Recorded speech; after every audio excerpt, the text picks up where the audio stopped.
Warahmatullahi wabarakatuh. Waalaikumsalam Waalaikumsalam. warahmatullahi Selamat wabarakatuh. pagi, salam Waalaikumsalam. sejahtera untuk kita semua. Alhamdulillah pagi ini kita dikasih kesehatan, kesempatan untuk bisa bersua kembali ya Bapak Ibu dalam rangka melanjutkan pembelajaran kita di agenda 3. Jadi Bapak Ibu pagi tadi malam saya asik nonton apa itu rapat Mahfud. Mahfud MD dan DPR Komisi 3. Terus pagi bangun, jadi saya punya kebiasaan Bapak Ibu. Jadi saya itu ada mood, saya selalu create mood booster gitu. Jadi setiap pagi itu saya lakukan mood booster untuk diriku gitu ya. Jadi biasanya pagi itu saya langsung buka YouTube, pakai komputer, saya mendengarkan lagu-lagu yang beatnya agak tinggi gitu ya. Jadi saya buka beatnya yang agak tinggi. Kalau pas bangun kondisinya kayaknya saya butuh ketenangan, saya biasanya putar ayat suci Al-Quran yang relaxing gitu. Saya putar pagi atau kalau saya bangun moodnya sudah bagus, saya suka nonton kayak tadi itu yang rapat itu. Jadi istilahnya saya sudah bersemangat dan tinggal menambah semangat itu dengan menonton itu tadi. Jadi sambil mandi, sambil berbenah, sambil bersiap-siap itu saya mendengarkan dan seru Bapak Ibu ya. Asik. Asik Saya tadi sekali. juga nonton Bu tadi pagi itu jam setengah Iya, 6 iya, sampai saya sore nonton. jam 6 waktu saya tidak cukup ya udah harus aktivitas. Iya, jadi saya nonton itu dulu. Jadi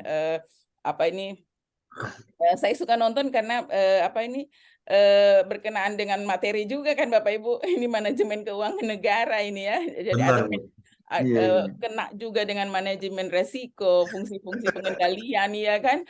Jadi saya bilang begini, waduh ini. Tapi Bapak Ibu kita tetap optimis ya. Jadi Ya, optimis, bayangin Bapak Ibu 349 triliun. Iya, Kalau sampai ini 9.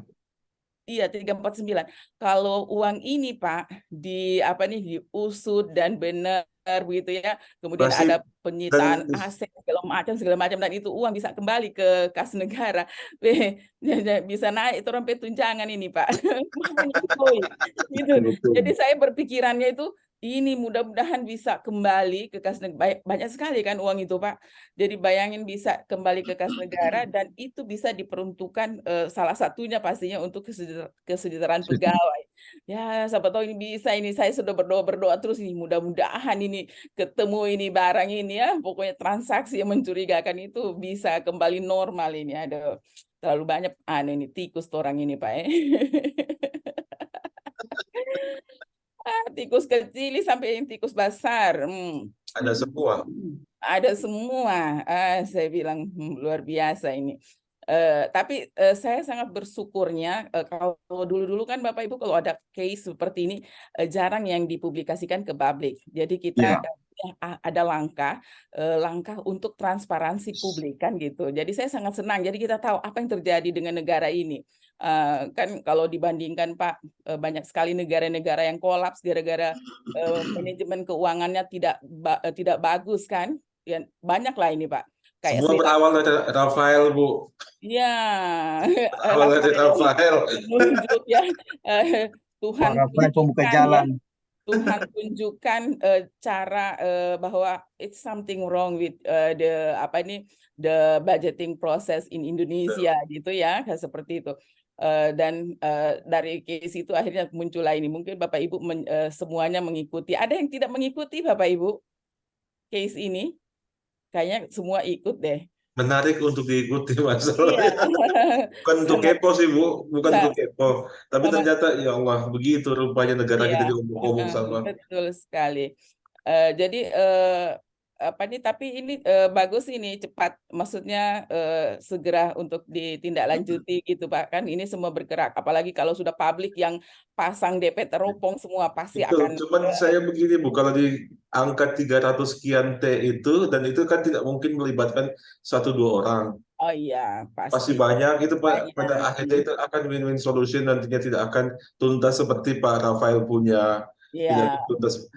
Ya betul. sekedar ya orang tahu, publish tahu, ya Mm, begitulah. mm, Karena kalau mau dibongkar sampai ke ini kan ya Udah orang mati. Saya senang, tapi saya senang bisa bisa bisa istilahnya kalau sudah seperti ini kan pasti berjalan prosesnya seperti betul ya. ini. Jadi insya Allah itu bisa istilahnya berbenah lah ini Ya Indonesia ya. minimal Kita dengan ini ya. kasus-kasus ini Nah, ada berbenah niat ya. untuk mau berbenah.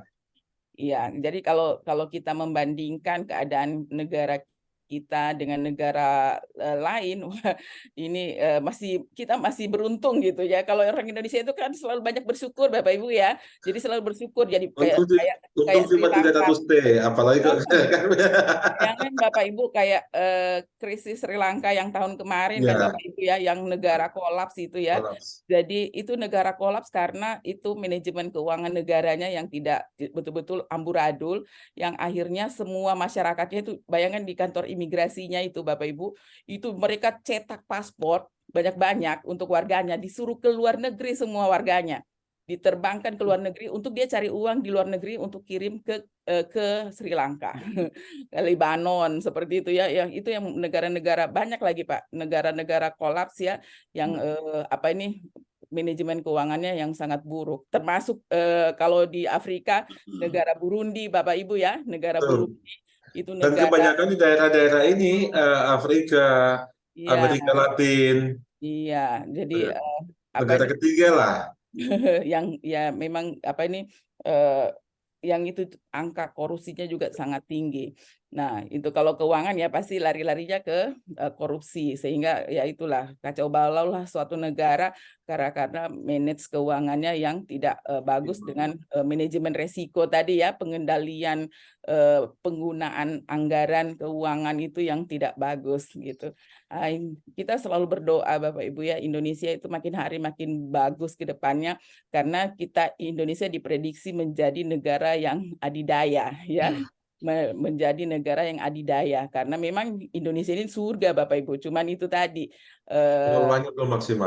banyak kepentingan juga ke Indonesia gitu.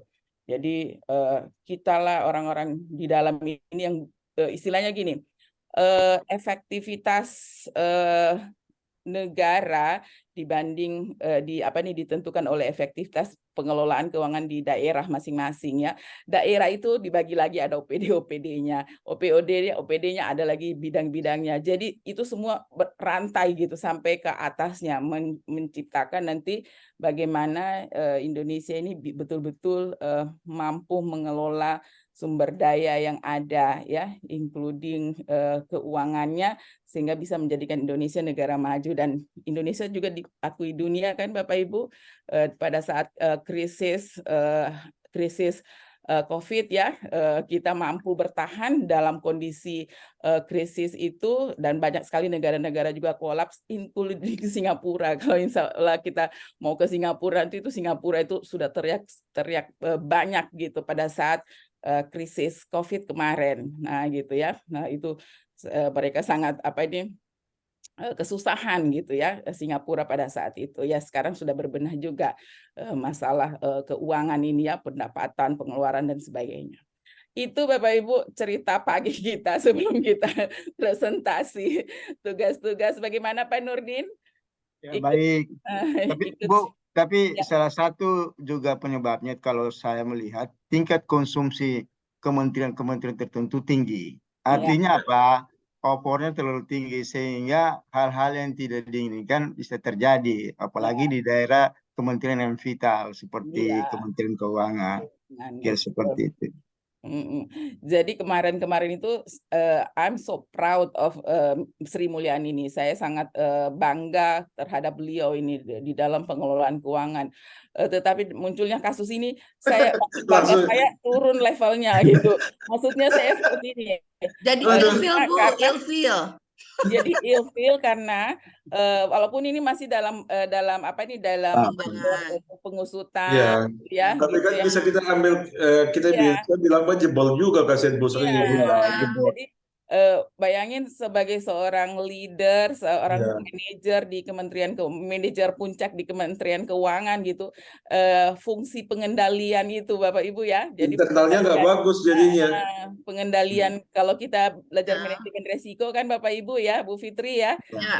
ada 3 lines defense itu. Ini yang the first ini tidak jalan, the first line-nya. Iya kan maksudnya Berapa kali ini udah banyak kejadian ini kan kayak pajak juga. Berarti apa jadi ya itulah betul Bu. Jadi akhirnya yang tadinya ini jadi merasa itu jadi downgrade. iya, Kementerian Keuangan jadi downgrade nih Oh, untuk iya. ya untuk ya leader kita gitu kan. Iya. Itu aja udah jebol. Itu udah sekelas Sri Mulyani kan udah World Bank. Ya, betul, Sekarang betul. sekarang Kalau orang yang sekarang sangat begini, expert, iya. begini masalahnya. Hmm. Itu catatan laporan tahunan kan kumulatif KPM. sekian tahun. Iya, Kurang lebih 160 catatan masuk seperti didiamkan. Dari situ kan Iya. awalnya. Iya. Kalau saya sederhana berpikirnya, Heeh. mungkin beliau sudah berada di titik jenuh. Mohon maaf karena sudah terlanjur lama. Lamaan. Beliau lebih lama dari jabatan seorang presiden. Iya. Lama sekali. Jabat Menteri Keuangan Apa sampai nih? 3 presiden, 2 presiden, hampir Iya. 3 presiden. Iya. Yang kedua Pak Dokter, yang ditegur sama yang menegur sama-sama. Ya kan? Nah, makanya Selain ini kejenuhan tersebut, sama-sama Iya. melakukan. Yang menegur, yang ditegur, sama-sama melakukan. Jadi apa ini kita duduk di satu jabatan ya Bapak Ibu, misalnya kita sekarang di jabatan administrator ini. Jadi pada saat kita menjabat kan kita dua nih, as a leader, as a manager gitu ya. Jadi sebagai manajer bagaimana kita mampu mengelola semua sumber daya yang ada gitu ya. Fungsi pemimpin di sini as a leader ini bagaimana kita ada fungsi leading itu, pengendalian. Ini yang harus jalan juga ini. Dan sebenarnya bagaimana juga kalau manajer kan memberdayakan orang di bawah kita. Orang di bawah kita itu as a leader juga bagaimana yang di bawah kita melakukan juga fungsi leading, pengendalian itu. Jadi dia turun ke bawah Oh, begitu. sampai ke paling akhir. Karena kalau Sri Mulyani sendiri tak mungkin lah dia yang harus tapi dia ada namanya kecerdasan emosi itu Pak, yang istilahnya empowering others gitu. Jadi atau developing others. Bagaimana dia membangun ya orang-orang di bawahnya itu bisa berfungsi sebagai leader itu, fungsi leadingnya jalan. Menciptakan leader berikutnya. Iya, create new leader gitu. Jadi enak gitu. Nanti Bapak Ibu, insya Allah kan ini bukan jabatan administrator, ini langkah kita menuju jabatan berikut. Jadi itu fungsi kita as a leader, tapi ada juga leader nanti yang kita create di bawah untuk ke bawah lagi gitu, terus ke bawah. Jadi itu jalan Bapak Ibu. Nah, jadi saya ingat dulu juga saya sama Bapak Ibu ya kepala bidang, ada 3 kepala seksi saya. Nah, 3 kepala seksi ini betul-betul Bapak Ibu saya bagi masalah keuangan Bapak Ibu ya. Jadi masalah keuangan saya buat PPTK 3 gitu. Jadi 1 ngurusin DAK, yang 1 ngurusin DID, yang 1 ngurusin dana APBN dan dana APBD gitu ya. Jadi saya bagi tugas dan ini masing-masing saya jadikan leader di dalam pengelolaan keuangan. Dan saya selalu turun Bapak Ibu, selalu turun untuk mengecek apa yang terjadi, apa yang salah gitu ya. Ini kebetulan ada 1 kepala seksi yang nakal Bapak Ibu. Ini saya dapat laporan gitu ya, Bu, itu Ibu punya kepala seksi kalau tidak ada amplop di bawah ininya, dia tidak tanda tangan itu anunya untuk pencairan keuangan gitu. Itu yang ngurusin DID waktu itu. Itu Bapak Ibu saya tegur secara keras dan itu di depan pas saya keluar ada orang-orang banyak di situ. Saya langsung mohon maaf Bapak Ibu, saya bilang ini masuk ruangan ini jangan bawa amplop ya Bapak Ibu. Saya langsung sebut namanya gitu, dia malu sekali bilang, Ibu kenapa kasihan Ibu bikin malu sama saya seperti ini? Enggak, saya bilang itu cara kerjamu salah, saya bilang. Saya tegur, saya kasih nasihat dan sebagainya gitu Bapak Ibu ya. akhirnya ada perubahan Bapak Ibu, ada perubahan sikap sehingga waktu itu dana DID juga temuannya sangat kecil juga. Wah, itu kalau kita tidak ambil langkah, jadi berkomunikasi itu Bapak Ibu ada secara formal, ada secara informal. Jadi secara formal oke gitu, secara informal ada. Ambil pendekatan secara informal, kalau saya biasanya lebih ke informal gitu, pendekatannya gitu Bapak Ibu. Sehingga terjadi perubahan sikap perilaku. Dan ini Bapak Ibu ternyata orang ini penyakitnya dari tempat-tempat mana ini akhirnya Nah, dipindah terus gitu karena itu Bu. Jadi Bawa-bawa. iya dibawa begini, kalau terus. saya ada coba sharing di sini Bu ya. Eh, kita kadang mau ngerubah orang, Mm-mm. seberapa besar power kita, Mm-mm. mau pakai teori apapun juga kadang, tapi ketika si individu ini nggak mau sadar dan nggak mau berubah, itu luar biasa beratnya Bu. Iya betul. Jadi kalau saya sih kembali kepada individunya, Iya. orangnya mau berubah tidak? Heeh. Karakternya berarti Pak ya. Iya Ya, Karakternya karakter. Pak. Eh, Karakternya berarti. mau ubah karakter, mau apa segala macam tuh, kalau menurut teori begitu banyak teori, tinggal kita mau pakai teori apa. Tetapi persoalannya si individunya mau berubah atau tidak. ya. Nah, Jadi selama orang bilang, kalau Otto kayak dibilang tuh, vampo jape nanti palu beri, iya, atau mau iya dicambuk mau dia apa, tidak ada betul. urusan dia. Tetap Eh, dia. Nah itu, jadi eh, kembali sebenarnya ke individunya. mm-mm. Jadi Individunya ada niat sedikit aja, dia niat untuk mau Merubah. mau jadi berubah, insya Allah itu bisa. Mudah sekali jadinya. ya, jadi kalau ada case seperti itu, Bapak Ibu, kita ambil pendekatannya secara informal, jadi Betul. secara kekeluargaan. Jadi saya pendekatannya waktu itu secara informal, kekeluargaan. Saya sering berkunjung, saya berteman dengan istrinya yang nggak tahu istrinya siapa gitu. Saya berteman istrinya. Terus pokoknya pendekatannya secara informal deh untuk melakukan, karena kalau karakter bisa dirubah, Pak. Jadi kalau karakter itu bisa dirubah. Jadi makanya kita selalu ada sebutkan revolusi mental. Revolusi mental itu perubahan karakter yang yang cepat gitu, yang kita bisa, tapi ada yang perlahan gitu. Jadi bisa Bapak Ibu ya secara kalau secara formal tidak mempan Bapak Ibu ya kita ambil secara informal ya, pendekatan secara kekeluargaan. Dan alhamdulillah terjadi perubahan Bapak Ibu. Jadi ini case ini bisa terjadi kepada Bapak Ibu ya. Pada saat nanti apalagi besok sudah mau dilantik jadi kepala dinas misalnya. Ya, wah ini orang di bawah kita ini macam-macam DP model ini. Jadi kitalah yang fungsi leading tadi Bapak Ibu dengan fungsi membangun kepercayaan orang lain. Jadi bagaimana ada orang yang bad karakter yang ada di bawah kita, itu kita bisa rubah karakternya Bapak Ibu, seperti saya sebutkan tadi dengan pendekatan itu, kemudian juga trust gitu, trustworthiness-nya ya. Jadi kita bangun kepercayaan daripada kepercayaan daripada orang yang kita mau berdayakan atau kita mau rubah ini, bahwa dia percaya bahwa atasan saya mau berubah saya untuk lebih baik gitu. Itu dibangun dulu. Jadi bangun dulu. Kalau enggak dibangun dulu susah juga mau berubah. Itu saja Bapak Ibu ya. Nah, saya kira ini bincang pagi kita sebelum kita masuk ke presentasi Bapak Ibu. Kita penugasan kemarin ada kendala Bapak Ibu? Aman kayaknya semuanya ya. Insya Allah Bu. Kalau Bu Fitri bilang sudah aman, aman Mas sudah.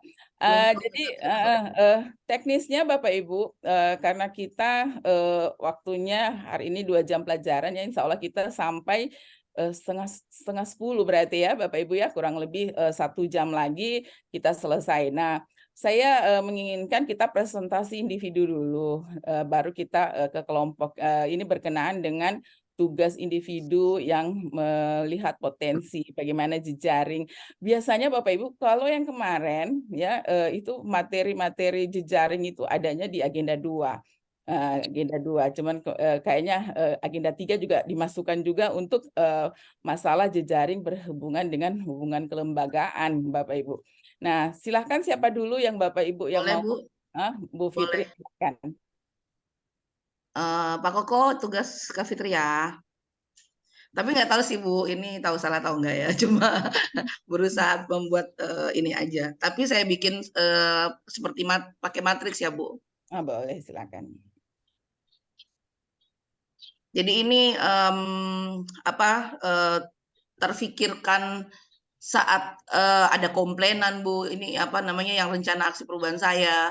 Kemudian 1 tahun ini saya menjabat. Kemudian saya sempat melihat di beberapa PSMB di provinsi lain. Nah ini ya memotivasi saya sih Bu untuk membuat sebuah perubahan sistem informasi yang memang harus segera dilakukan di PSMB di Sprindak. Baik Bu Dokter, ini ya yang akan rencana sumber kerjasama eksternal yang akan saya lakukan, yang terkonek juga dengan kami di PSMB di Sprindak Provinsi Sulteng. Ini yang pertama, saya Direktur Badan Standarisasi Nasional, substansi tugas dan fungsinya, penyusunan dokumen standar SNI, kemudian pengembangan ruang lingkup lembaga penilaian kesesuaian, strategi kerjasamanya yaitu melakukan koordinasi pengembangan ruang lingkup pengujian yang ada, yang masih kurang di kami, kemudian kalibrasi untuk kalibrasi dan sertifikasi melalui link aplikasi pelayanan UPT PSMB dan bina UKM milik BSN sebagai pembina UPT PSMB. Kemudian yang kedua, sumber kerjasama eksternal dengan Direktorat Standarisasi dan Pengendalian Mutu Kementerian Perdagangan, substansi tugas dan fungsi, penyusunan kebijakan standarisasi dan pengendalian mutu khususnya bidang perdagangan, strategi kerjasama, koordinasi pengembangan kerjasama kebijakan standarisasi dan pengendalian mutu sebagai pembina pelayanan pengendalian mutu di Provinsi Sulawesi Tengah. Kemudian juga yang ketiga dengan Kepala Balai Pengujian Mutu Barang di Standar itu, saya juga sempat berkomunikasi sebulan yang lalu, substansi tugas dan fungsi pelaksanaan pengujian mutu barang beredar dan komoditi. Strategi kerjasama, koordinasi pengujian mutu barang sebagai pembina peningkatan layanan pengujian mutu. Yang tadi saya sampaikan, Bu, saya juga sudah sempat sounding ke beliau di Bandung kemarin. Kemudian dengan nomor 4, Kepala Balai Kalibrasi di Standar itu juga kemarin saya bertemu. Pelaksanaan kalibrasi peralatan ukur industri dan peralatan laboratorium, substansi tugas dan fungsi, strategi kerjasama, koordinasi pengujian mutu barang sebagai pembina peningkatan layanan kalibrasi. Yang kelima, Kepala Balai Sertifikasi di Standar itu, substansi tugas dan fungsi pelaksanaan sertifikasi barang baik SNI wajib maupun SNI sukarela. Strategi kerjasama, koordinasi pengujian mutu barang sebagai pembina peningkatan layanan sertifikasi barang ber-SNI. Yang keenam, Kepala BPSMB di Sprindak Sulsel, saya juga sempat ketemu di Bogor di awal bulan yang lalu, bulan ini maksudnya, tugas dan fungsi pelaksanaan pengujian komoditi, kalibrasi, peralatan ukur dan sertifikasi barang khususnya di wilayah Provinsi Sulawesi Tengah. Mereka sudah 10 miliar PAD-nya, sedangkan kita masih 50 juta. Kemudian untuk kerjasamanya, koordinasi pengembangan aplikasi pelayanan UPT PSMB dengan PSMB kami dengan BPSMB Sulsel melalui studi banding aplikasi Pakat Tahu milik BPSMB Sulsel. Ini yang memotivasi saya, Ibu, bukan saya saja, tim di sini untuk bisa menciptakan sebuah sistem informasi dan manajemen yang ada di BPSMB agar kita juga bisa mendapatkan PAD yang lebih baik, karena dasar ini yang harus diperbaiki, yaitu pelayanan yang ada di BPSMB di Sprindak. Terima kasih Bu, demikian. Wassalamualaikum warahmatullahi wabarakatuh. Waalaikumsalam warahmatullahi wabarakatuh. Baik, terima kasih Bu Fitri. Jadi nanti untuk strateginya itu bisa saja bukan cuma koordinasi. Jadi kalau ada juga bisa istilahnya kolaborasi gitu ya. Jadi bukan cuma koordinasi, bisa juga Baik, Bu. kolaborasi ya. Karena gini, kalau koordinasi it's about timing gitu. Ya. Benar kan? Jadi kalau Baik. koordinasi itu it's about timing. Kalau dia Kolaborasi mengikat ya, Bu. iya, jadi kolaborasi itu ada satu produk yang kita hasilkan gitu ya, Yes. kita gunakan sama-sama gitu. Jadi Betul. silakan strateginya bisa koordinasi dan kolaborasi. Kolaborasi. Iya, sepakat, Bu. Betul. Terima Ya. kasih arahannya, Bu. Ini Baik, terima menjadi kasih. masukan bagi kami di BPSMB. Oke, baik. Iya.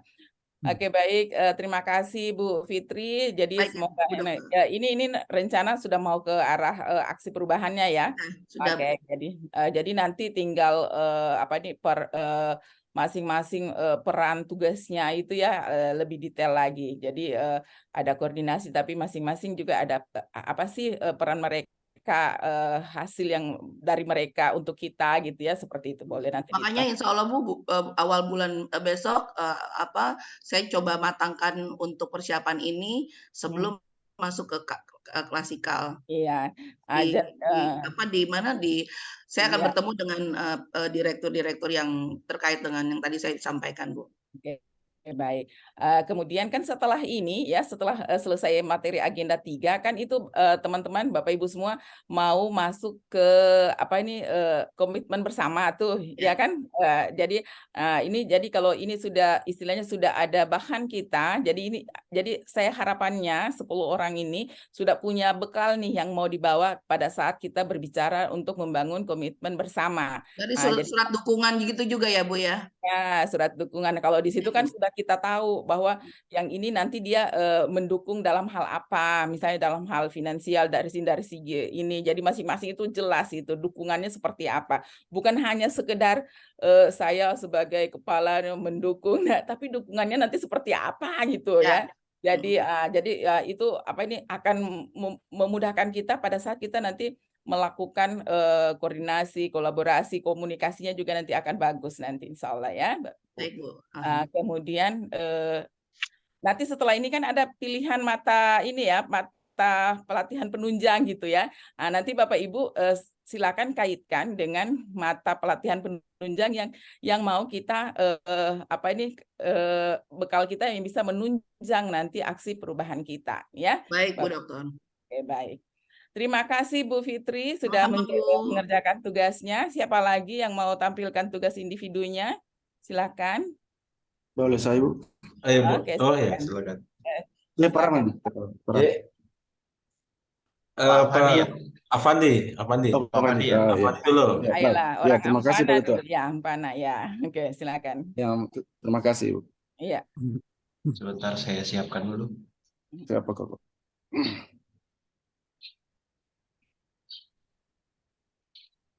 Saya tetap mendukung Sri Mulyani, Bu. Saya juga. Saya yakin. Saya tidak mendukung, Bu. Karena sudah lama baru diketahuan. Orangnya orang cerdas itu ya. Ya, banget, tapi sayangnya kemarin ada kejadian ya, mudah-mudahan. Iya. Terima kasih. Terima kasih. Assalamualaikum warahmatullahi wabarakatuh.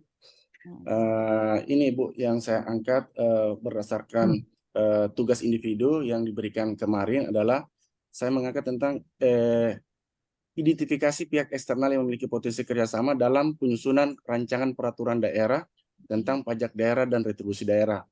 Karena sebagaimana kita ketahui Bu, dengan lahirnya Undang-Undang Nomor 1 Tahun 2022 tentang hubungan keuangan pemerintah pusat dan pemerintah daerah, itu di mana telah mencabut Undang-Undang Nomor 28 Tahun 2009 tentang pajak daerah dan retribusi daerah, yang di mana kami sekarang ini masih menggunakan Perda yang mengacu pada Undang-Undang 28 Tahun 2009 itu.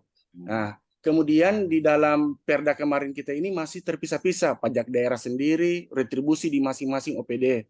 Nah, di mana di dalam Undang-Undang HKPD itu ditegaskan bahwa untuk disatukan dalam satu Perda, baik itu pajak maupun retribusi daerah. Nah, kami selaku di Badan Pendapatan, selaku mengkoordinir dalam hal PAD, baik itu pajak dan retribusi daerah, kami ingin mencoba untuk menyusun peraturan daerah yang sesuai dengan amanat Undang-Undang Nomor 1 Tahun 2022. Dan juga Ibu yang menarik, di perdanya kami yang kemarin ini saya melihat itu ada beberapa sisi yang ganjil dalam hal penetapan tarif. Sehingga perlu dilakukan analisa kembali dalam perhitungan-perhitungan sehingga tidak terlalu membebankan kepada masyarakat, baik itu wajib pajak maupun retribusi. Kalau di wajib pajak itu biasanya di dalam penetapan tarif itu pemerintah daerah itu lebih cenderung mengambil ruang yang diberikan oleh undang-undang itu yang tarifnya yang tertinggi. Jadi kita untuk meningkatkan PAD kita ambil juga yang paling tertinggi. Padahal itu berdampak pada saat pemungutannya. Makanya banyak terjadi piutang sehingga itu perlu kita melakukan analisa-analisa kembali. Kemudian di retribusi daerah, selama saya Ibu di Badan Pendapatan baru sekitar 8 bulan dan kami juga saya selaku sekretaris di Bapenda itu pada waktu itu kan pada saat kami masuk dalam tim asistensi tim TAPD. Jadi kami menasistensi beberapa pembiayaan-pembiayaan yang ada di OPD-OPD penghasil. Kami melihat Ibu di retribusi itu lebih besar pasak daripada tiang. Jadi biaya modalnya itu yang dia keluarkan dalam hal menunjang kegiatan itu lebih besar daripada realisasi yang didapatkan. Itu menjadi masalah. Itu yang akan kami perbaiki dengan metode-metode sebagaimana supaya intinya untuk meningkatkan PAD ini kita harus untung, terkecuali dalam hal ini retribusi jasa umum yang sifatnya layanan umum wajib kita laksanakan, dan juga retribusi perizinan tertentu yang sifatnya pengendalian yang wajib. Tapi kalau retribusi jasa usaha ini harus untung. Kalau tidak untung ya tidak boleh. Itu pun dengan dalam hal penyusunan Raperda ini kami ada beberapa pihak-pihak eksternal. Sebagaimana substansi tugas dan fungsi juga yang ada pada pihak eksternal yang memiliki itu. Yang pertama adalah kantor wilayah Kementerian Hukum dan HAM Provinsi Sulawesi Tengah. Di dalam tugas dan fungsi mereka juga di situ ada pelaksanaan harmonisasi terhadap rancangan peraturan daerah tentang pajak daerah dan retribusi daerah. Karena di mana Kanwil Hukum dan HAM sesuai tusinya diberikan kewenangan dalam hal melakukan harmonisasi. Makanya strategi kerjasamanya kami juga melakukan konsultasi koordinasi terhadap penyusunan rancangan tersebut, Ibu. Kemudian ada Bapenda Provinsi Sulawesi Tengah yang dimana itu menjadi induk kami di kabupaten. Di situ kami lebih di dalam hal bagaimana metode dasar pertimbangan penetapan tarif pajak daerah dan retribusi daerah yang seperti saya jelaskan awal tadi, sehingga mendapatkan nilai tarif yang bagus lah sehingga tidak mendapatkan masalah di kemudian hari piutang ataupun kemudahan berinvestasi juga bagi para wajib pajak. Sehingga kami juga melakukan konsultasi koordinasi terhadap itu di Bapenda. Kemudian di Biro Hukum itu karena di Biro Hukum itu semua produk baik itu peraturan bupati maupun peraturan daerah dalam hal sebelum ditetapkan oleh bupati perlu melakukan fasilitasi di Biro Hukum Provinsi Sulawesi Tengah, dan itu akan kami lakukan karena memang Ibu di dalam hal ini di Kementerian Negeri sudah mengeluarkan template-nya, Ibu. Artinya draftnya itu sudah dikeluarkan.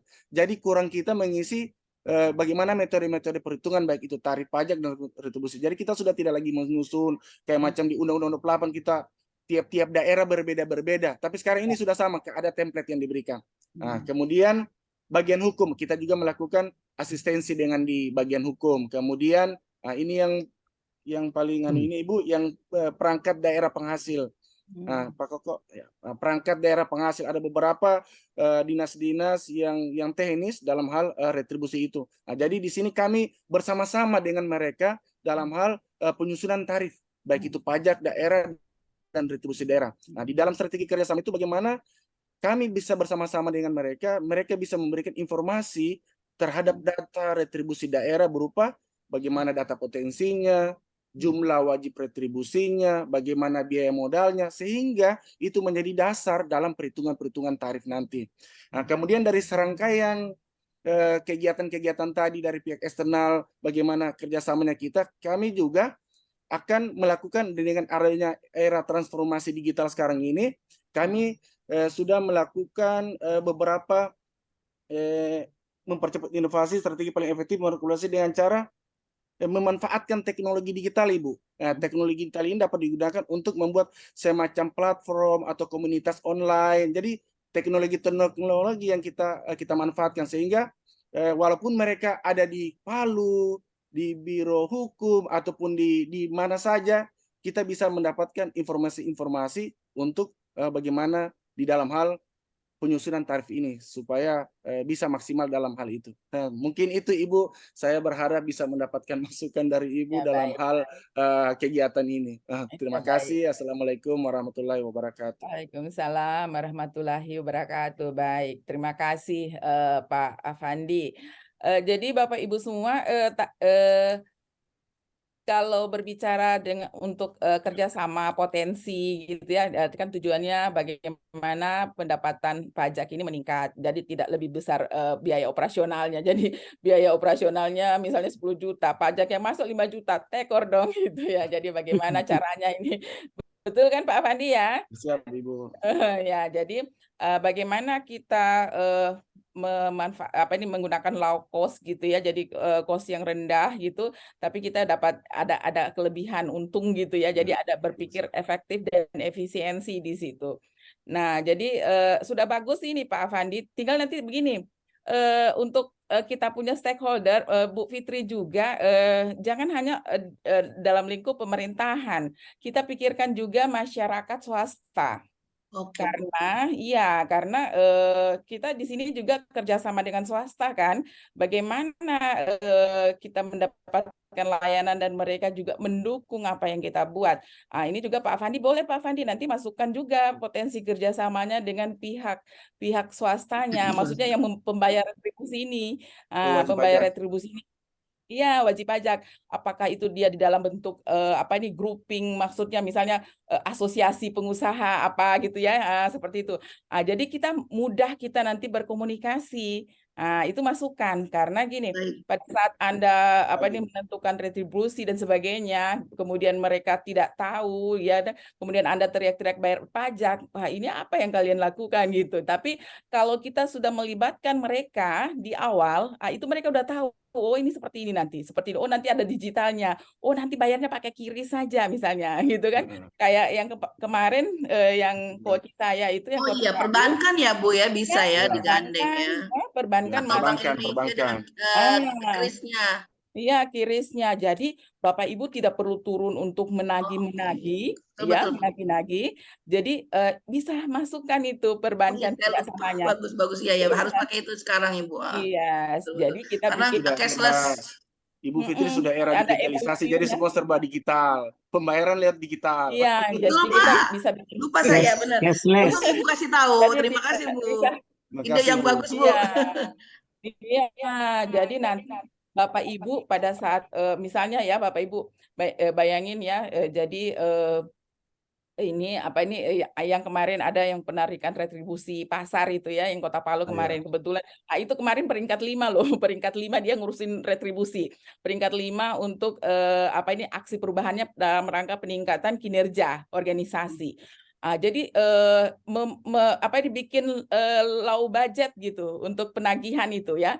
Jadi dia kerjasama bank, kemudian bikin QRIS. Jadi di setiap ini ada QRIS-nya. Jadi mereka tidak perlu lagi pergi menyetor ke sana, pergi lagi ditagih-tagih, tidak ada lagi. Mereka sudah otomatis misalnya tanggal sekian mereka bayar. Itu sangat memudahkan. Jadi low budget kita di situ. Jadi silakan nanti tambahkan, kita memikirkan orang-orang yang kita potensi kerjasama itu bukan hanya di lingkup pemerintahan, tapi juga masyarakat, kelompok masyarakat gitu ya, dan swasta. Silakan Bapak Ibu nanti. Dan dampaknya juga bagus Bu. Kalau misalnya kerjasama dengan perbankan, kita punya kegiatan bisa disupport. Yes. Sebenarnya Ibu, kami juga di Tona juga sebenarnya sudah melakukan kerjasama dalam hal pemungutan dalam hal ini hotel maupun restoran dengan menggunakan kas register Ibu. Kas register itu sudah kami lakukan. Dan memang kami insya Allah Ibu, memang sebagaimana amanat Undang-Undang 12 tahun 2011 tentang pembentukan peraturan perundangan, memang dikatakan bahwa sebelum peraturan daerah itu ditetapkan, itu perlu melakukan konsultasi publik, sosialisasi Yes, kepada yes. masyarakat, Ada sehingga tarif-tarif itu dapat diketahui seperti yang apa Ibu Oke. katakan tadi. Jadi, oh ini yang kita tawarkan, bagaimana dari masyarakat wajib pajak maupun wajib retribusi, apakah sudah menerima seperti itu? Itu tetap akan kami lakukan, tapi sebagaimana Ibu masukkan saran tadi untuk dalam hal proyek perubahan untuk memasukkan dari pihak swasta dalam hal ini perbankan dan juga wajib-wajib pajak dalam hal asosiasi, ini akan menjadi masukan bagi kami, Ibu. Terima kasih. Ya, baik, terima kasih Pak.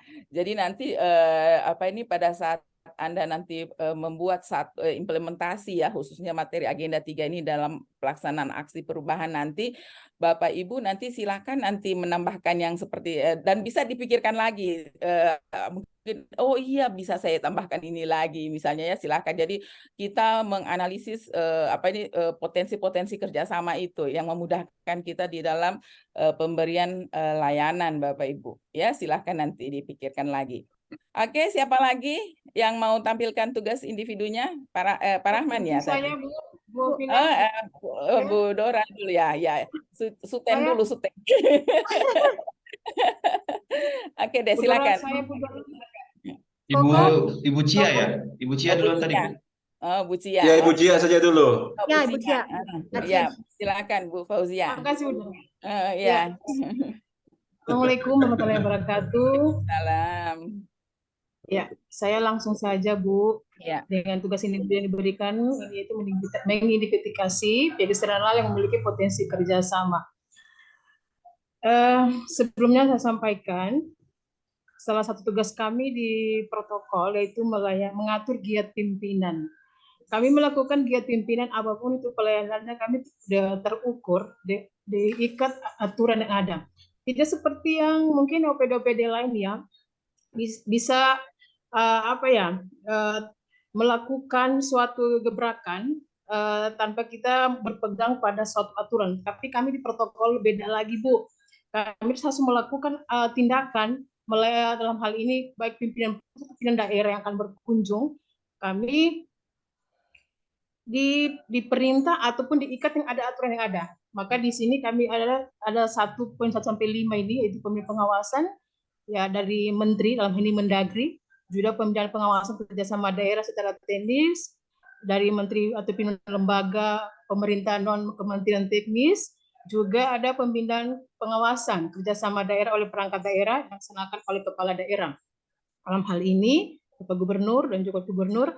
Dan yang poin kelima itu pelaksanaan pembinaan pada poin 164 tersebut dilakukan sesuai ya Pak Koko peraturan perundang-undangan. Jadi Bu, kami biasa melakukan satu acara ataupun yang berkaitan dengan keprotokolan selalu dilandasi aturan. Jadi kalau kami tapi jadi catatan kami ini melakukan fleksibel. Ketika suatu acara kami lakukan tidak bertentangan dengan apa yang sudah ditentukan, kami cari gimana caranya supaya yang kami layani ini merasa nyaman dengan tidak mengabaikan aturan yang ada. Nah, ini Bu, pembinaan pengawasan kami penyelenggaraan pemerintahan daerah berdasarkan PP nomor 12 tahun 2017 itu sebagai berikut, yaitu 1, pembinaan penyelenggaraan Pemda adalah usaha, ya itulah yang tadi saya katakan, tindakan dan kegiatan ditujukan untuk mewujudkan tercapainya tujuan penyelenggaraan pemerintah daerah dalam rangka NKRI. Yang kedua, pengawasan penyelenggaraan pemerintahan daerah adalah usaha, tindakan, kegiatan yang ditujukan untuk menjamin penyelenggaraan pemerintahan daerah berjalan secara efisien, efektif, sesuai dengan ketentuan perundang-undangan. Jadi kami tetap fleksibel, Bu, tetapi masih jalur koridor yang undang-undang diberlakukan pada kami di protokol. Dan yang ini yang keempat, pembinaan penyelenggaraan pemerintahan daerah provinsi dilakukan oleh Gubernur sebagai wakil pemerintah pusat untuk pemilihan teknis. Next Pak Koko, selanjutnya Pak Koko. Ini Kominfo Bapak Ibu. Ini yang eksternal kami laku salah satu Kominfo, di mana Kominfo sangat aktif di kami. Salah satunya adalah dapat menyebarluaskan semua info-info apa yang kami dapatkan dan juga bisa membackup kami dalam giat apapun, baik dalam hal positif ataupun negatif. Negatif dalam artian ada yang mungkin info yang tidak bisa kami saring di tempat kami, Kominfo bisa ambil langkah Begitu juga Pol PP. Pol PP dalam hal ini dalam segala giat baik dari pusat dan daerah dilakukan ataupun ke kabupaten. Pelibatan Pol PP itu sangat kami butuhkan pada saat acara, karena di sini kami butuh mereka itu pengamanannya dalam bentuk yang ASN. Di luar itu kami melibatkan juga dari kepolisian. Di sini kita belum mencantumkan dari kepolisiannya. Next Pak Koko, untuk identifikasi TUS yang dapat dikerjasamakan kami ini sesuai kondisi yang ada, Bapak Ibu kami mohon masukannya ini.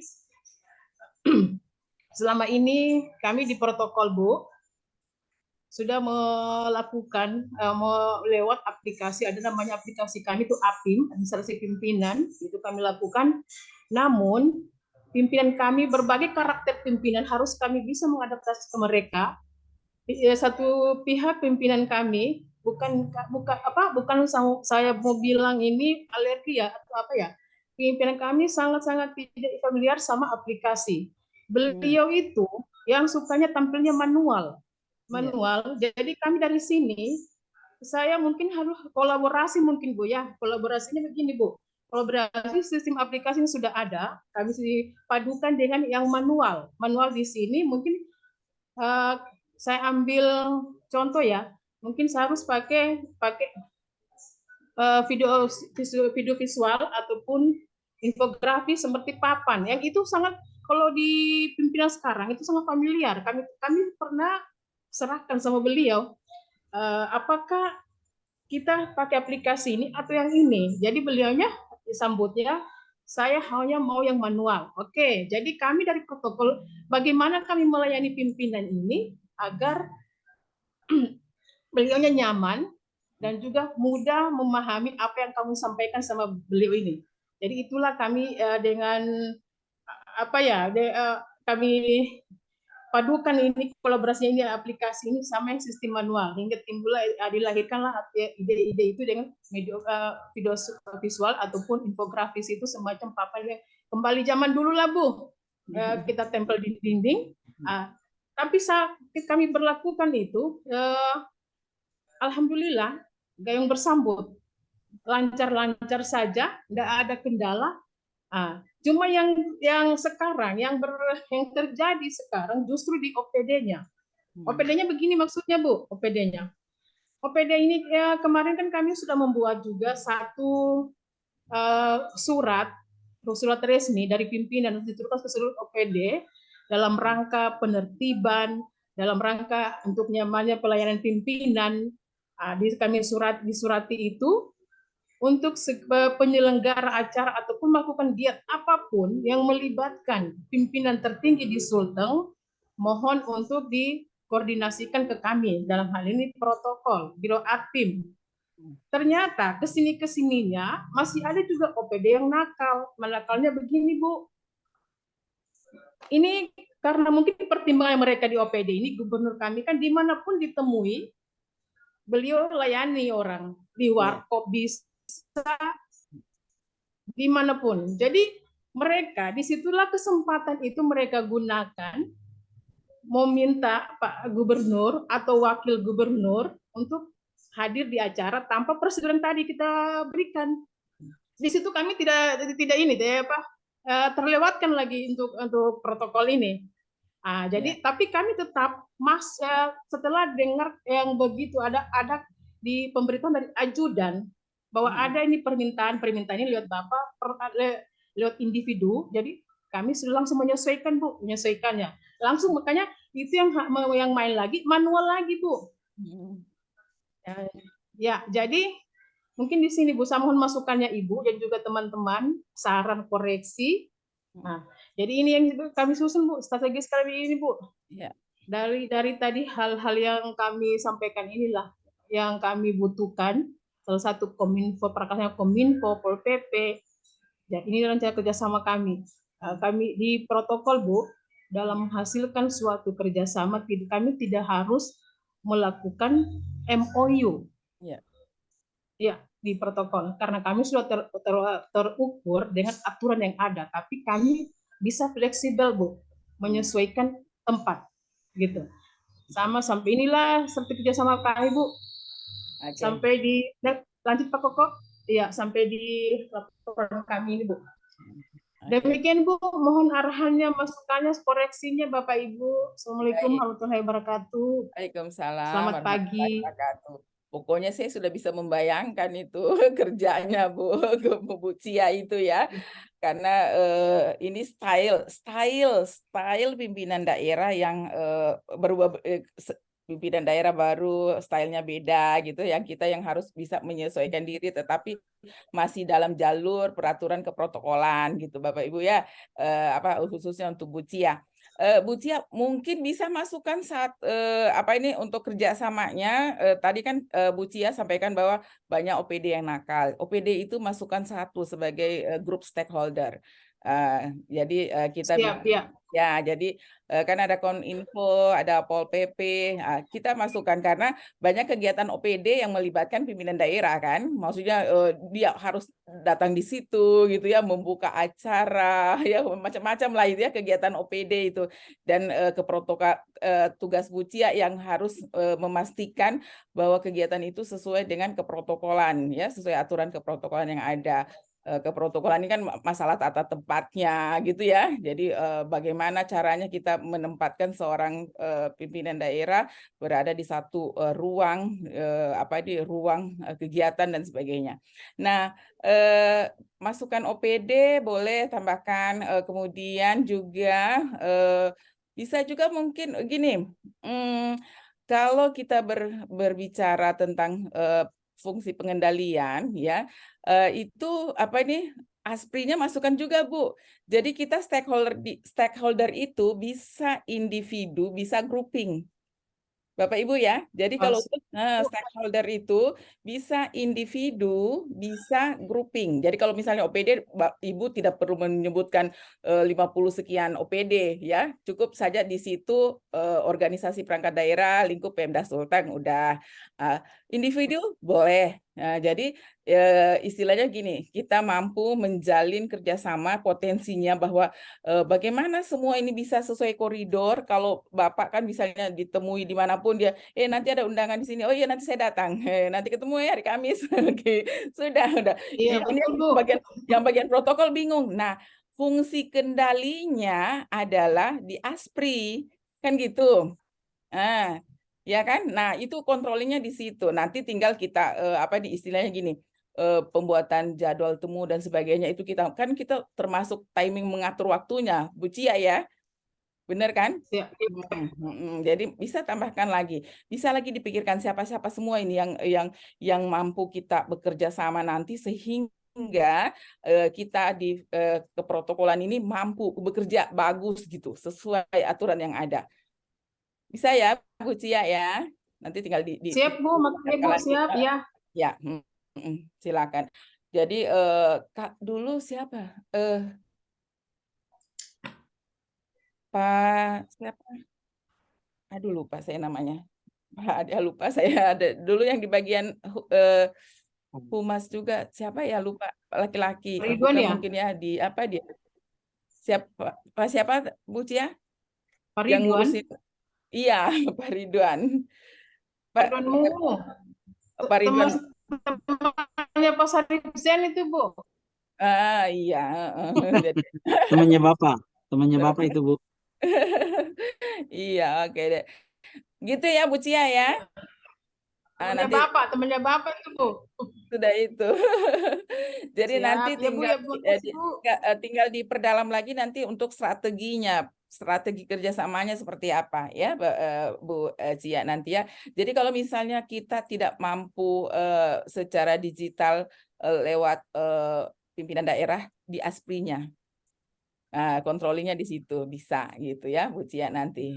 Apalagi biasanya ASPRI kan biasanya orang-orang yang muda di situ ya, yang jadi dia sebagai tempat kita pengendalian kita juga di situ bisa ya.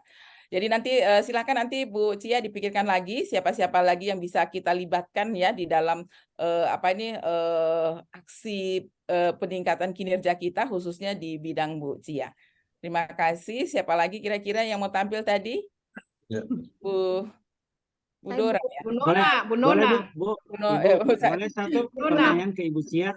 Bu Nur. Ya, ayo, Suten. Suten. Ibu, Iya, saya mau tanya ke Ibu Cia. Masih boleh, Bu? iya boleh, silakan. Iya, Ibu Cia, selain Ya, selain gubernur dan wakil gubernur, Sekda Prop masuk juga dalam penjadwalan protokol? masuk Pak Dokter. Iya, iya betul. Karena mensinergikan 3 pimpinan dengan gayanya masing-masing, saya saya bayangkan memang betapa rumitnya. Jangankan di tingkat provinsi, ya toh, di tingkat kabupaten saja yang mitra kerja terluarnya kecamatan itu luar biasa. Mungkin juga salah satunya karena Aspri itu tidak setiap saat berbawahan dengan Iya. para pejabat. Yang sering sekali kalau dia tidak nyopir sendiri itu Pak sopirnya. Iya. Itu juga mungkin. Iya. Pintu masuk tercepat Betul. itu sopir. Ya. Mohon maaf, dan ibu Betul, pejabatnya. sopir Pak. Betul. Karena di sini kita kalau cara cepat ya sama sopir atau ke ibunya langsung. Karena kalau ibu itu cepat sekali dia sensor kegiatan. Saya mau hadir di situ, Pak. Bapak juga ikut dengan saya. Nah, mohon maaf ini pengalaman. Iya, Di oke, sini. baik. Iya. Untuk pribadi ya, untuk mitra pribadi, Oke. sopir dan ibu. Ya, silakan Ibu Nona. Ya, terima kasih Bu. Assalamualaikum warahmatullahi wabarakatuh. Selamat pagi Ibu Dr. Aspina, juga selamat pagi buat semua teman-teman. Selamat menjalankan ibadah puasa hari ini. Ibadah puasanya lancar dan sampai berbuka. Oke. Terima kasih Bu atas kesempatan yang diberikan. Pagi ini saya akan mencoba untuk mempresentasikan tugas pelatihan, yaitu hubungan kelembagaan dan organisasi digital. Dan nanti mungkin banyak kekurangannya ini Bu Dokter, mohon maaf, nanti saya mohon saran dari Ibu untuk kesempurnaan pada saat nanti aksi perubahan. Yes. Iya, Ibu, saya mengambil untuk perubahan ini saya mengambil tema saya itu sistem informasi desa wisata berbasis tematik, namanya Sidewi. Ya. Kenapa saya mengambil ini? Karena desa wisata saat ini merupakan salah satu destinasi di mana saya berpikir bahwa kita harus pertama menggerakkan ekonomi itu dari desa. Terus yang kedua, desa wisata yang berkelas dunia, dan yang ketiga adalah bangga berwisata di Indonesia. Next Pak Koko. Next. Ya, saya langsung masuk saja ke strategi. Next Koko, Pak Koko. Ya, terus yang ada bagan loh Pak Koko. Oke, sip. Ya.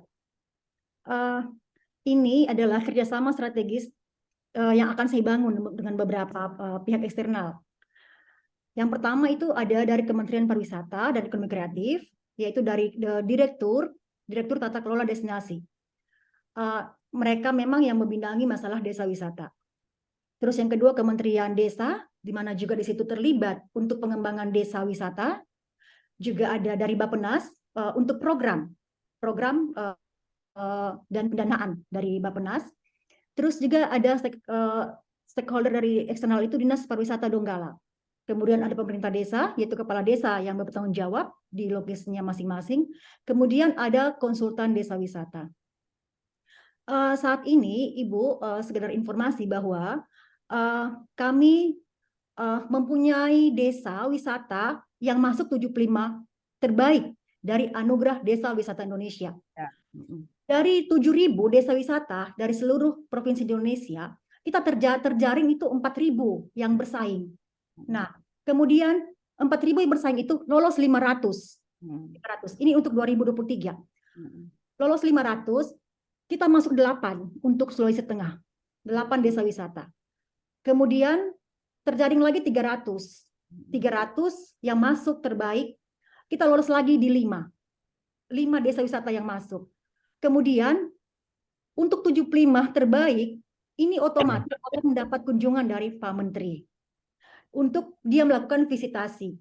Sesuai agenda bulan 4 dan bulan 5 mereka akan datang untuk melakukan penilaian. 75 besar menurut kami itu sudah memang itu sudah yang paling terbaik. Namun ada kekurangan yang saya lihat bahwa memang kita perlu lebih mengembangkan atau membangun desa-desa wisata ini karena potensi untuk pariwisata di Sulawesi Tengah ini saya lihat memang pesat sekali. Bukan dimulai dari hal yang besar, tetapi dimulai dari skala yang kecil, yaitu di desa. Jadi desa sebagai sebagai tonggak ya, gitu maksud saya, gitu. Dia adalah ada sumbernya. Kita mau eksplor segala ekonomi kreatif kita semuanya dari desa.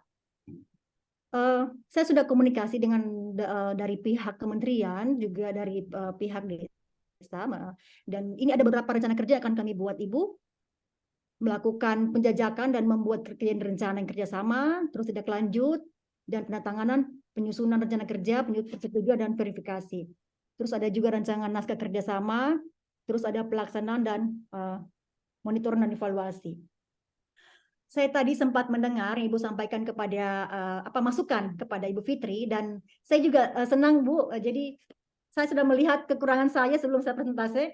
Saya harus memasukkan lagi dari pihak eksternal itu saya harus menambah mitra pariwisata. Yes. Punya Asita gitu untuk tour and travel gitu Bu, tour operator. Ya Yes. juga punya PHRI untuk perhotelan, untuk resort. Nah, saya akan memasukkan itu Bu, dan memang ini saya masih kurang. Mohon maaf Ibu. Juga perbankan. Terima kasih banyak Bu itu ya. Kenapa? Karena di desa itu kita juga punya kategori, ada penilaian kategori yaitu digital. Jadi pada saat mereka ingin membeli produk, mereka sudah menggunakan digital perbankan seperti Kris gitu dan Bu. Nah, jadi itu memang salah satu cara untuk mempermudah pembayaran Bu, ya melalui perbankan. Dan saya juga mohon doa teman-teman, semoga desa kita yang masuk 75 terbaik desa wisata yang akan dikunjungi Pak Menteri ini, yaitu Desa Toale di Kecamatan Banawa Tengah, Kabupaten Donggala, bisa mendapatkan juara di tingkat nasional. Cuma satu Bu, tapi saya memang saya sedang mengevaluasi ini, kenapa harus satu, kenapa cuma satu dari Sulawesi Tengah, sementara potensi itu banyak. Jadi saya sementara evaluasi semua ini Bu, bahwa tahun berikutnya untuk 2024 sebentar saya persiapkan harus ada lagi desa-desa wisata lebih banyak. Jangan cuma satu yang lolos gitu. Maksudnya harus lebih banyak. Kemarin kita cuma 52 Bu yang masuk. Cuma 7.000 itu, cuma 52. Jadi saya sekarang lebih memang banyak kerjasama dengan teman-teman di kabupaten untuk mereka lebih betul-betul mempush desa-desanya agar lebih lebih mengembangkan potensi desanya melalui ekonomi kreatifnya. Demikian Ibu, mohon maaf bisa ada kekurangan. Terima kasih Bu. Terima kasih Bu Nona. Iya Bu Nona, nanti keren itu kalau ya saya sempat kemarin itu yang tahun kemarin itu desa wisata itu ada yang dari Toli-Toli masuk gitu ya. Ibu, 50 Iya, ada yang dari Toli. Iya. Jadi saya pas lihat nama-nama desa ini, kayaknya saya belum pernah ke desa-desa ini gitu. Jadi gini, jadi saya teringat, saya waktu tahun kemarin saya ke Swiss Bapak Ibu. Jadi saya ke Swiss, ada desa tujuan wisata, desa itu berada di puncak Eropa, namanya Jungfrau di situ. Kami pergi, jadi itu desa, jadi itu rumah papan-papan gitu ya. Jadi di Swiss tapi di desa di puncak Eropa itu, di situ ada rumah-rumah papan gitu ya, ditata sedemikian cantik, indah sekali. Di teras rumahnya ditaruh pot-pot gitu ya, pot-pot bunga kecil gitu. Pokoknya cantik sekali. Kayaknya saya mau lama-lama di situ, cuman nggak bisa kita lama-lama di luar, pas kesananya kan musim dingin, musim salju. Itu keren sekali ya, bagaimana ditata itu desa menjadi sangat cantik, menjadi tujuan wisata. Pendapatan desa itu sungguh luar biasa. Kalau di Indonesia dulu itu ada desa Ponggok itu ya, desa kering kerontang disulap menjadi desa yang pendapatannya sangat besar, di mana dari dana pariwisata, hasil pariwisata di desa itu bisa menyekolahkan warganya dari SD sampai S1. Itu ya, yang di Jawa itu ya, desa Ponggok itu ya, sungguh luar biasa dengan menggunakan dana desa. Bisa ditambah lagi stakeholdernya itu akademisi. karena Yes. ada akademisi ya universitas yang mereka kenapa berhasil Desa Ponggok, karena dia melibatkan akademisi memikirkan pengembangan pariwisata desa. Jadi kajiannya, Bu, ya. Ya, Siap. master plan-nya pengembangan itu dari mereka. Kadang-kadang kita tidak sampai ke sana, tapi mereka bikin sedemikian rupa master plan-nya. Nah, kita masuk itu. Iya, masuk gitu. Mereka libatkan akademisi. Itu bisa satu masuk akademisi, kemudian kelompok-kelompok produksi masyarakat masukkan juga. Karena kalau orang mau pergi wisata, pasti orang mau cari souvenir. Ya, Ini apa yang oleh-oleh. kita beli dari sini, oleh-oleh gitu ya. Jadi kalau sedangkan ke Lero saja kita oleh-olehnya bawa ronodange kan. Itu yang tidak dikelola gitu ya. Itu yang tidak dikelola. Itu pasti mau pulang, aduh tunggu, kita mau beli ronodange dulu karena ada something we bawa pulang ke rumah. Jadi dipikirkan lagi kelompok masyarakat. Jadi kalau kita berbicara orang kerjasama, bukan hanya lingkup Pemda, ada masuk kelompok masyarakat, ya, kemudian ada masuk juga pihak swasta. Pihak swasta, ayo kita kerjasama untuk buka jasa-jasa travel. Bayangin Bapak Ibu, saya kan barusan pulang ini, barusan Februari kemarin saya jalan ke Saya jalan ke Thailand sama Penang, dua tempat. Itu saya bayarnya cuma 3.900.000. Malah sekarang kemarin saya lihat sudah tinggal 3.500.000. Gila, saya bilang. Bayangin, jadi kita bisa kerjasama dengan pihak-pihak travel gitu ya, pihak swasta untuk membuka layanan untuk mereka datang berkunjung gitu. Karena untuk orang di kota-kota besar itu sekarang itu kecenderungannya suka pergi ke desa. Jual paket wisata, Bu. Paket wisata. Ya, Yes. wisata. Jadi silakan nanti pihak swasta dilibatkan khusus untuk menghitung budget paket wisatanya. Siap, Bu. Sama dengan kalau kita misalnya Paket makan ronodange di Lero boleh itu, Bu? boleh. Boleh sekali. Boleh. Barangkali mau buka puasa di sana boleh. Boleh. Dari Boal juga boleh nanti nih buka puasa di Lore kita. Itulah. Jadi Di Boal bisa paket gula merah dari Boal, boleh itu. Terus klasikal. Jadi betul. Jadi nanti istilahnya membuka potensi yang kita kerjasamakan itu bukan sekedar tadi yang kita bisa hanya di lingkup pemerintahan daerah ya, pemerintahan di daerah kita, luar daerah kita, tapi masih di lingkup pemerintahan. Iya, pihak swasta kita lihat. Karena gini, kalau pariwisata tanpa swasta garing beneran. Ada gitu ya, susah itu. Karena nanti kalau Bu Nona Sopindas itu tidak lagi terpikirkan, tapi kalau kita sudah terikat kerjasama dengan pihak swasta, wah itu nanti kita kan enak itu, kayak di Donggala yang Bone Bula. Itu kan itu keren kemarin. Tapi pada saat saya diskusi jadi kata kan ada teman saya yang sekretaris inspektorat di sana. Jadi bagus nih ada pendapatan untuk toale ya di situ ya, toale gitu ya. Katanya gini, ada Pin. Hah? Ada apa? Dia bilang ini tidak ada campur tangan Pemda. Jadi dia swasta saja. Ya gimana dong? Kasihan.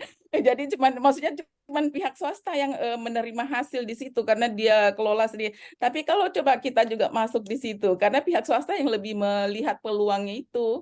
Kitanya yang terlambat gitu. Akhirnya kita tidak dapat di situ, tapi harus ada sesuatu yang dikerjasamakan sehingga ada uang masuk menjadi pendapatan daerah kita gitu. Ya, jadi silakan nanti. Jadi harus dipikirkan itu. Kita punya potensi yang sangat besar, potensi penerimaan daerah dari sektor pariwisata. Itu kerja Bu Nona nanti pikirkan lagi. Ya. Siap. Baik. Saya kira cukup dulu ya untuk individunya. Iya. Ibu Nona, boleh satu Bu untuk Ibu Nona? Ya. Iya, saya supporting. Insya Allah tahun 2024 bisa. Bol keren loh, dapat 2 masuk. Iya. 200. Bol oke, Bol. Betul. Ada 2 kan masuk dari Bol ya. Jadi rencananya di Bol ini ada 108 desa. Di Reparkap Rencana Pariwisata Kabupaten itu lagi dimotivasi semua desa mengelola dana ADD bagaimana setiap satu desa punya destinasi. Betul. Dan dia tidak merusak alam. Dia menampilkan secara natural Ya. potensi yang ada di desanya, air terjun, sungai untuk arung jeram dan lain-lain. Nah, mungkin juga salah satu mitranya Ibu Dorcas ini pariwisata kabupaten, Dinas Pariwisata Kabupaten, karena kami sudah beberapa program di kabupaten yang masuk di agenda nasional ya, Wonderful Indonesia, termasuk Ya. Sahil itu ada 3 titik di tempat kami yang dilalui oleh para pelaut ya, pelayar itu lewat Kabupaten Buol. Nah, terus produk-produk lokal yang mungkin bisa juga masuk dalam pasaran Sulawesi Tengah. Mungkin di luar batik bomba, kemudian bawang goreng. Di sini ada kopi bisa, ada gula merah. Mungkin kami lagi bermitra dengan swasta di sini supaya kemasan gula merah tidak hanya seperti yang dikirimkan itu. Branding. Ada yang bentuk Benar love, nggak? Iya, ada yang bentuk kecil. dadu, Betul. ya, ada yang Iya, bentuk kayak dadu, gini nih, ada nih. Coba lihat nih gula merahnya nih, cantik nih kan. Nah, sudah ya dikemas-kemas gitu. Saya masih ada gula merahku nih dari Buol ini yang dikemas. Dia sudah Iya, dikemas-kemas, di labeling kayak gini gitu buat ya. yang menarik, Bu. ada Iya. yang terbaru, Bu. Ada yang di Ada yang terbaru. kotak-kotak, ya, ada yang kotak-kotak. Ih, cantik itu, sangat Iya, bagus. kalau yang besar begitu mungkin langsung ke kolam belangan toh. Kalau mau digigit Ada kalau mau yang digigit kecil. begini, satu tangan kok pegang. Iya, Ada yang betul. kita kemas kecil-kecil, dia Betul, besarnya iya. kayak dadu, ukuran Iya, 1x1, ada yang iya. bentuk love, supaya kalau mau cemilan itu juga bagus. Oh Nah, ya. nanti mudah-mudahan yang seperti begini kita lagi mengembangkan setiap desa satu destinasi dan Yes. satu produk olahan lokal berbasis kearifan lokal untuk kita Mantap. launching di provinsi dulu. Nah, Betul, Pak. siap bermitra dengan Ibu Dorcas. Oke. Oke, Bu Dorcas, satu, Oke. kalau bisa usul ini, kita tidak menambah usul saja. Kalau Ya. bisa tempat-tempat wisata itu tidak usah dicat warna-warni kayak pelangi, biarkan dia natural. Iya. Ya, Itu sepakat. saja. Karena kalau luntur dicat lagi, Pak, besar biayanya. Jadi kayak taman Betul kanak-kanak, kok, Pak. Koko. Oke. Betul. Baik. Terlalu banyak Menunjuk warna, Pak TK. Koko. Ya, Oke. ini TK dari BKPSDM, ini Oh TK iya, dari Bu. Sigi. Mungkin saya tambahkan satu lagi, Bu. Iya. Kita juga disupport oleh Bank Indonesia. Oke, Wis. baik. Nah, untuk desa Tawale kita juga disupport juga desa untuk desa-desa pokoknya desa seluruh di Indonesia. Memang kita ada kerjasama dengan bank. Ya, stakeholder eksternal itu, Bu. Ya, betul. Oke, baik. Oke, saya kira cukup ya untuk tugas individunya, Bapak Ibu ya. Kita masih ada waktu kurang lebih 15 menit. Saya ingin teman-teman menampilkan tugas kelompok. Jadi tugas kelompoknya langsung saja panel nih hasilnya langsung saja dipresentasikan panel ya. Sekali 2 langsung presentasi, nanti kita kasih komen di akhir sebelum kita tutup pembelajaran ini. Silakan. Bu Fitri deh, silakan Pandu deh. Atau langsung aja kelompok pertama. Siapa kelompok pertama? Pak. Silakan Pak Koko. Pak Koko ya. Silakan. Langsung presentasi 2 deh yang untuk apa nih case-nya. Silakan.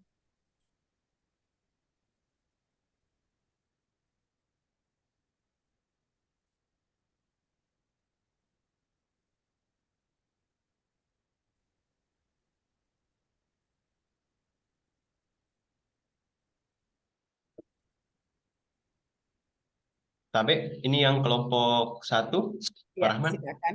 Oh ya, saya baik. Assalamualaikum warahmatullahi wabarakatuh. 5 menit saja Waalaikumsalam mungkin. Bu. warahmatullahi wabarakatuh. Ya. Silakan Pak. Assalamualaikum warahmatullahi wabarakatuh. Lanjut Pak Koko langsung aja ya. Oke ya. Ini kan begini, sekarang ini kalau mungkin PIM sekarang, mungkin sekarang saya sudah mulai berubah, Bu. Kalau PIM sebelumnya zaman 2018 mungkin di sebelumnya orang kayak berlomba-lomba bikin aplikasi. Yes. Hampir setiap peserta itu aplikasi ini. Nah, akibatnya kan terasa sekarang ini. Terasa misalnya tumpang tindih itu aplikasi. Yes. Tumpang tindih aplikasi, kemudian di pemerintah daerah kita saja sudah membuat suatu kebijakan bahwa bahkan mungkin nasional untuk semua aplikasi itu harus koordinasi ke Kementerian Dinas Kominfo. Kalau di kita di pusat mungkin Kementerian Kominfo. Nah, saya melihat dan itu mulai terasa di PIM sekarang ini, PKA kita ini Ya. Saya dari awal sudah bilang saya tidak akan bikin aplikasi lagi, ngapain gitu kan. Nah, kemudian kalau saya lihat di tingkat pusat misalnya begini, kalau kami kan merujuknya ke BKN, ke Menpan, begitu, itu sudah akan ada nanti sekarang lagi digarap juga itu super aplikasi juga yang akan membawahi semua aplikasi-aplikasi yang ada di bawah naungan Kemenpan maupun BKN yang berkaitan dengan manajemen ASN. Nah, tetapi kalau kita lihat yang sudah mulai beroperasional sekarang ini adalah di pemerintah Provinsi Jawa Barat, katakan begitu. Kemarin gubernurnya sudah mulai mencanangkan tuh super apps yang tadinya mereka punya SIM Jawara, mereka punya macam-macam, walaupun super apps ini berawal dari pengembangan aplikasi untuk lapor ke gubernurnya, tapi itu akan dikembangkan sehingga akan dinaungi oleh satu aplikasi, payung aplikasi yang semua aplikasi dalam mengoperasionalkan pemerintah Provinsi Jawa Barat ini hanya ada satu payung aplikasi. Jadi memang akan lebih sangat-sangat efisien sih sebenarnya ketimbang setiap orang seperti yang kita bahas hari kemarin, nanti datang lagi pimpinannya bikin aplikasi baru lagi, selesai itu hilang lagi. Bayangkan setiap unit aplikasi dibuat itu kan punya duit besar tuh, modal yang besar. Nah, kenapa sih yang ada aja dirawat, dibuat bagus segala macam. Nah, sekarang kayaknya mulai dari pusat sampai ke daerah, konsep berpikirnya udah mulai ke arah sana. Ternyata walaupun aplikasi ini mempermudah atau memperingan biaya, memperkecil biaya operasional kita dalam menjalankan pemerintahan ini, kalau banyak aplikasi juga, mubazir juga, buang-buang biaya juga, sehingga sudah konsep berpikir itu sudah ke arah ke sana. Kenapa sih tidak disimpelkan saja? Disimpelkan saja, dan itu insya Allah mungkin ke depannya sudah akan ke sana semua, termasuk kita di provinsi kita ini, Bu, di Sulawesi Tengah ini. Kalau boleh lanjut apa yang saya sampaikan kemarin, dasar MOU itu khususnya untuk kepegawaian kita pun kita sudah mulai menata itu juga di sini, walaupun mungkin saya yakin setahun mungkin atau 2 tahun mungkin baru bisa, karena ya bisa dimengerti persoalannya kembali lagi pendanaan gitu. Tetapi ini juga sudah kami mulai pikirkan karena di Kemenpan juga nanti itu sama BKN akan ada satu aplikasi besar yang menaungi manajemen ASN. Nah, itu tinggal kita cantolkan lagi ke sana. Jadi tidak mubazir, connect, dan akhirnya kita punya apa ya, media base yang cukup besar yang mampu menghandle semua kepentingan dalam manajemen ASN. Saya pikir simpel itu saja, nanti diskusinya agak lebih panjang, nggak apa-apa. Baik, sekian, terima kasih. Assalamualaikum warahmatullahi wabarakatuh. Waalaikumsalam warahmatullahi wabarakatuh. Baik, boleh dilanjutkan kelompok yang berikut? Ya, boleh Pak Koko. Ya. Ya, baik. Izin Ibu Dokter, teman-teman semuanya, ya. Assalamualaikum warahmatullahi wabarakatuh. Waalaikumsalam warahmatullahi wabarakatuh. Terima kasih atas kesempatan. Kami dari kelompok 2 ini ada berlima, Bu. Yaitu ada Bu Devi, ada kami sendiri, Bu Dorcas, Pak Nurdin, dan hampir keempatnya ini tadi sudah kebagian menyampaikan tugas individu. Olehnya kami disampaikan teman-teman, Bapak saja yang menyampaikan tugas kelompok ini. Baik, kami langsung saja, kurang lebih 5 menit juga. Kami mengambil kasus tentang bansos, yaitu di sini ada di beritanya Ombudsman bahwa bansos itu masih belum tepat sasaran dan dia dinyatakan sebagai maladministrasi. Ya, lanjut, diketahui bersama bahwa sederet bansos yang disampaikan oleh pemerintah dalam beberapa tahun terakhir ini, misalnya ada PKH, ada BPNT, ada bantuan langsung tunai, itu sangat banyak sekali, Bu, Bapak Ibu. Dan ini mendapat sorotan di berbagai media bahwa banyaknya jenis bansos yang diberikan itu menjadi pertanyaan, apakah tepat sasaran? Nah, beberapa media menjawab bahwa itu dianggap belum tepat sasaran, masih belum tepat sasaran, begitu anggapannya. Nah, lanjut Pak Koko. Ya, BPK ERI itu menyampaikan tanggapan bahwa Kenapa tadi itu dinyatakan belum tepat sasaran? Karena ada 6 kesalahan dalam penyaluran bansos itu. Ini menurut BPK. Yaitu yang pertama, BPK menemukan adanya penerima bansos, yaitu di tahun lalu ternyata sudah meninggal, tapi masih masuk dalam penerima bansos itu. Itu contoh yang pertama. Kemudian yang kedua, penerima bansos itu sudah tidak ada dalam data DTKS, itu data Kementerian Sosial. Dan tidak ada juga usulan Pemda yang masuk. Tapi masyarakat tersebut menerima manfaat bansos ini. Kemudian yang ketiga adalah bansos yang bermasalah ditetapkan sebagai penerima bansos. Nah, ini juga yang ditetapkan itu yang bermasalah sebelumnya, di tahun-tahun sebelumnya masih menerima bansos di tahun itu. Nah, kemudian yang keempat yaitu penerima bansos ini dia punya nik, ini invalid atau tidak terdaftar, tapi masih menerima bansos juga. Kemudian yang kelima yaitu penerima bansos sudah dinonaktifkan atau tidak berlaku lagi, kok masih menerima. Dan yang keenam, sesuai temuan BPK ini adalah penerima bansos mendapatkan lebih dari sekali. Artinya misalnya di PKH dapat lagi di bantuan langsung tunai. Nah, kurang lebih ke-6 hasil catatan BPK ini, Ombudsman mencoba juga mengeluarkan pendapat, yaitu bahwa mereka ambil sampel di Jawa Barat di tahun 2020 itu mencatat 28 pengaduan masyarakat mengenai bansos ini.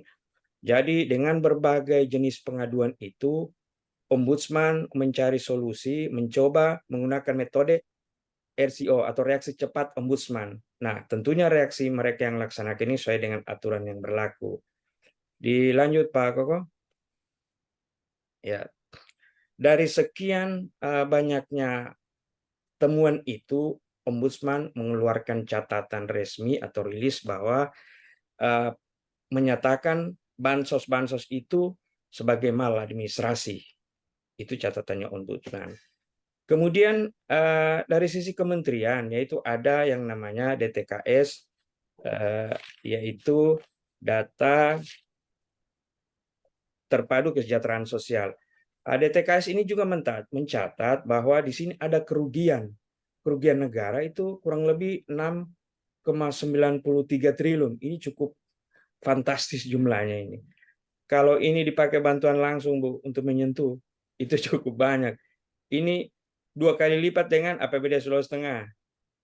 Ini hampir 7 triliun ini.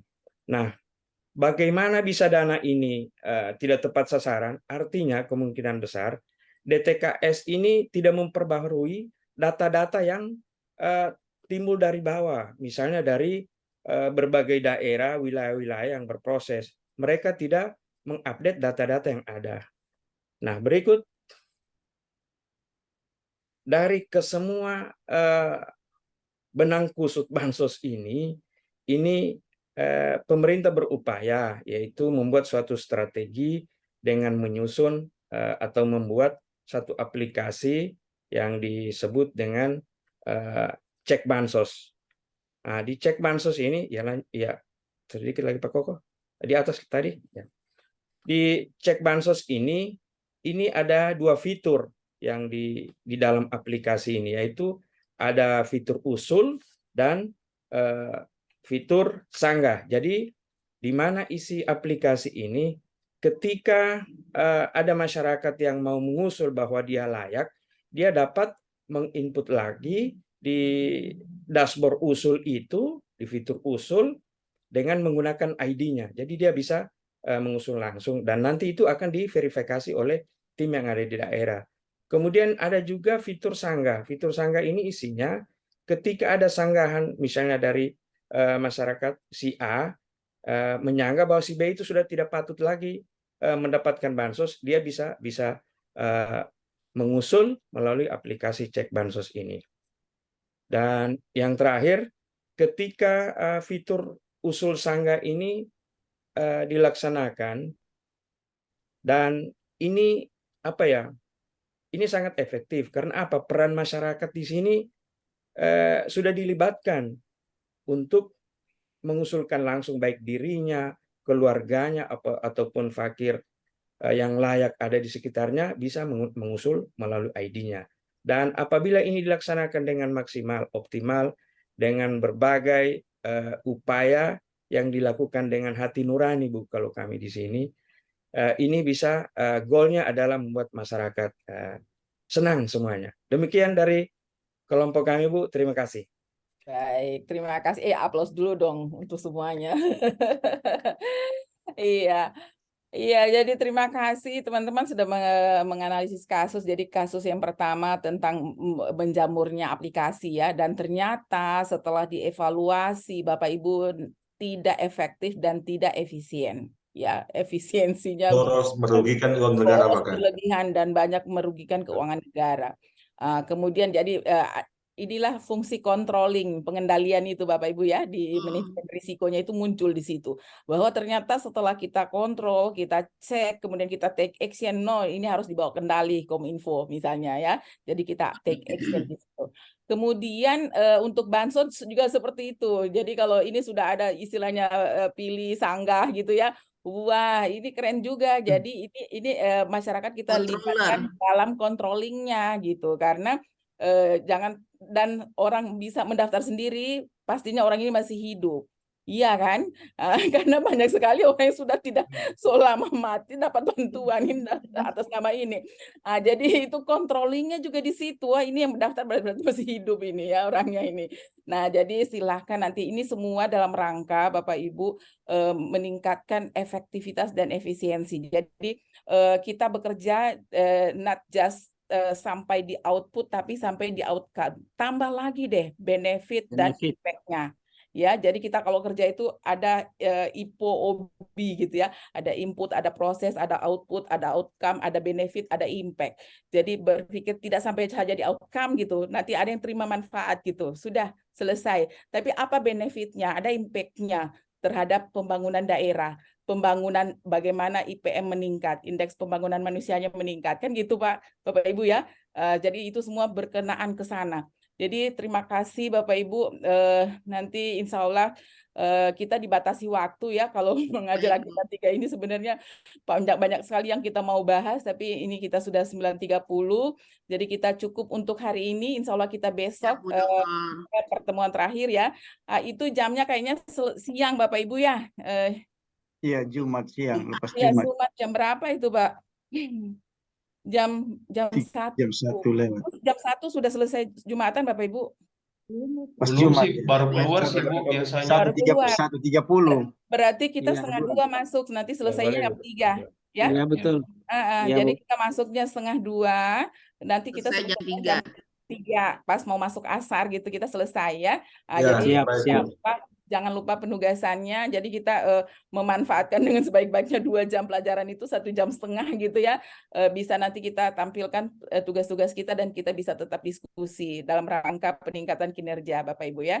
Terima kasih atas kerjasamanya Bapak Ibu. Selamat berpuasa. Tetap semangat semua. Mohon maaf apabila ada yang kurang dari saya Bapak Ibu. Saya tutup sesi ini dengan ucapan alhamdulillahirabbil alamin. Amin. Billahi taufiq wal hidayah. Assalamualaikum warahmatullahi wabarakatuh. Waalaikumsalam warahmatullahi wabarakatuh. Dulu ya. Ya Ibu, terima kasih Bu Dokter.